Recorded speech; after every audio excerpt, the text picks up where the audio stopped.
Sir Lindsay, I note from the Times Red Box that you've taken an interest in Michael Fabricant's shorts. Good morning, sir. Not too much of an interest, let me say. My only interest is that he doesn't wear his shorts.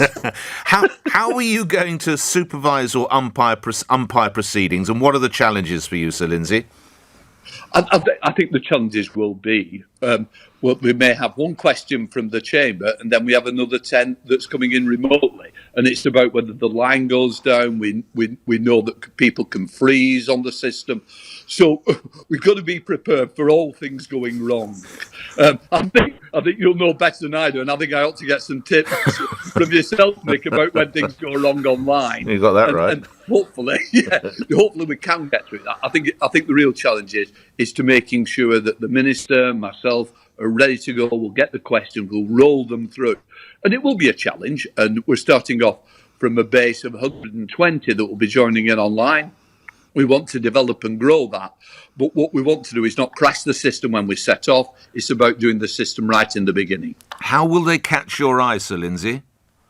Well, I've got a list system. So I'm actually, we do a draw in advance. So I will be taking them. They'll be all allocated question numbers, and I'll work through the numbers. I think the biggest issue is that when I'm sat in the chair, the Speaker's Secretary to my left will be headphones on, listening to the studio, and she'll be saying, question 8's gone, and she'll be giving the signal, jump from 7 to 9, because 8 we can't pick them up, or it's crashed, or the system's gone wrong.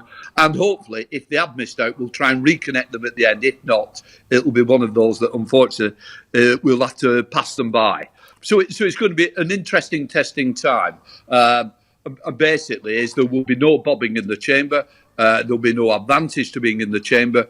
If you're on the list, you'll be taken. If you're not on the list, you will not be taken. And that's how we're going to operate the system. Will a dress code apply, Sir Lindsay? Absolutely. I think it's only fair that the same rules apply to somebody who's in the chamber or whether they are remotely. Hence why I am very worried about Michael Fabricant's pink shorts being on show. I'm also saying to members, please think about the background. Think about what's behind you, And I know what's going to happen at some point. We're going to see children maybe wandering in. All these new challenges for all of us. In fact, I had a meeting the other day, a commission meeting, and I'd locked the door, and suddenly the cat came through the window, which I wasn't expecting. And he joined in. He's all over the place. And he wants to start shouting. So suddenly there's a cat on the conversation. So there are these worries that will come. And this is all part of the new era. Was that Dennis, the cat, that wanted to join in? No, it was Patrick, actually. Patrick decided to make his appearance, and he does talk a lot. I've got him in London, so I think he thinks I'm Dick Whittington. So he's with me now.